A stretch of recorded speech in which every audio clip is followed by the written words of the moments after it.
All right, guys, so we are completely done our house wash for today. What we are going to focus on real quick is just a general overview and walk around of all the things that we've touched on. Starting with the very front, we have our sidewalk. We did a really good job pre-treating, surface cleaning, rinsing away everything that was on there. It looks great. I believe the homeowner said that this wasn't done at least in the last decade or so. That means that we did a really good job bringing that back to life. As we worked around the front, the first thing you notice is our gutter line all across the top. And all that organic growth that was basically blocking that gutter from looking white. We brought all that back to life, made it look beautiful again. We also thought on our glass, it looked like there was some oxidation problems, as well as our glass, we'll call it our acid staining that was sitting there. Basically, soap solution caught that, brought it all down. Looks like it was just some surface dirt. That looked a little hazy. We also, moving around the building, as well as our foundation. This was probably the dirtiest part of the foundation itself. This was brown, black, and green in all different areas. And then in addition to that, this was the first side of the house that had some staining on it. So took care of all that. As we're walking around the back, we have the first areas where we began to talk about basically the carbon buildup on aluminum staining that is inside some of these corners. Panning around the entire house, our soft wash solution did a really good job pulling a lot of that from the surface. However, there is a limit to what can be done when something is neglected for X amount of years and making up something. You know, it's a 20-year-old piece of property. If nothing has been cleaned that long, it's a lot of time sitting there for that stain. It can do its damage to the aluminum in this case, leaving behind certain shadows in some different areas. When we're on this side, one of the things that we also showed you guys how to do was how to take care of bleed down if it's coming off of the surface. That was us re-soaping these two corners and basically just making them match so that there wasn't anything uneven. We also spent a little bit of time down here on this stairwell, as well as this sidewalk. Looks like we're going to get a chance to sweep that because that one is finished draining. But this was also the dirtiest portion of the house. As you can see from the after photos, it did a really good job just genuinely cleaning everything off the surface. We're calling it clean, we're calling it sanitized, and it looks white again. So our last part on the back side.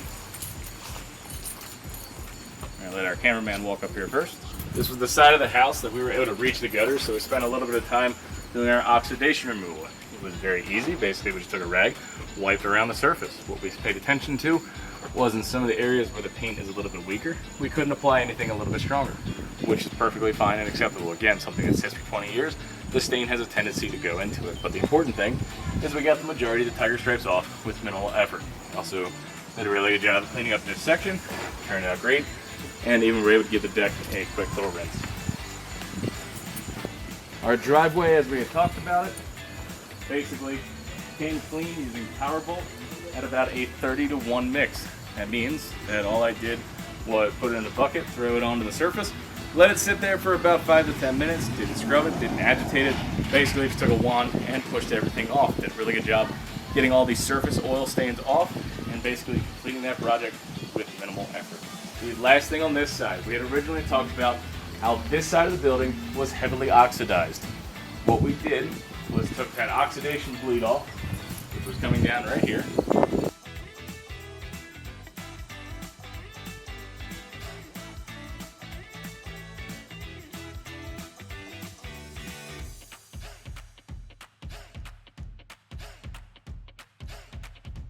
And that brings us back up to the front of our house. We're going to spend a minute just talking about this door.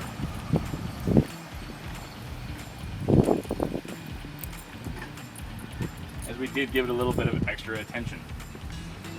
We have what looks like newer woodwork behind the actual door frame itself, and then there were trim work around, but the actual foundation of the door, everything is resting in, a lot of that paint was starting to peel. I was saying that before we started. So we wanted to take extra caution. One, not to affect the new wood. Two, not to damage the new trim that was fastened to the old wood. And three, to basically not pull any paint away, if possible, to the actual framework of the door. Our soft wash solution, because we used less than 500 psi on the majority of this house, it did a really good job not pulling any color off of anything.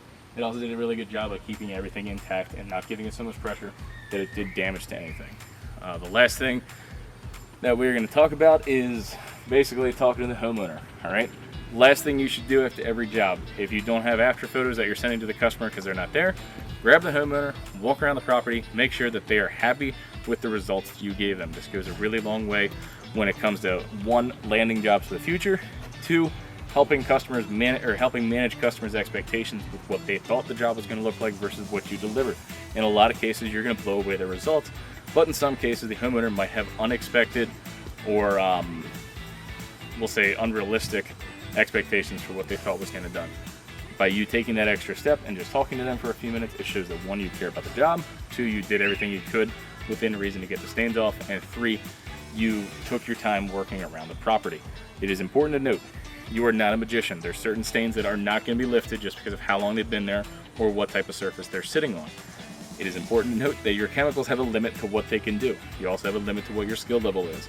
Until you are able to do jobs like this, don't land jobs like this. Focus on the jobs that you can do, grow into bigger jobs like this and bigger tasks. As you do that, you'll become a lot better technician in the field, you get a lot more comfortable with the work that you did, and more importantly, you'll be able to make more money because you'll be able to land houses like this all day long in developments like this. So, throughout our entire cleaning process, we're trying to keep it as fluid as possible, that way we could explain some more results to you guys. If you have any questions whatsoever, feel free to leave them in the comment section below. Don't forget to like and subscribe. This is Dirt Killer Pressure Washers. Let's kill some dirt.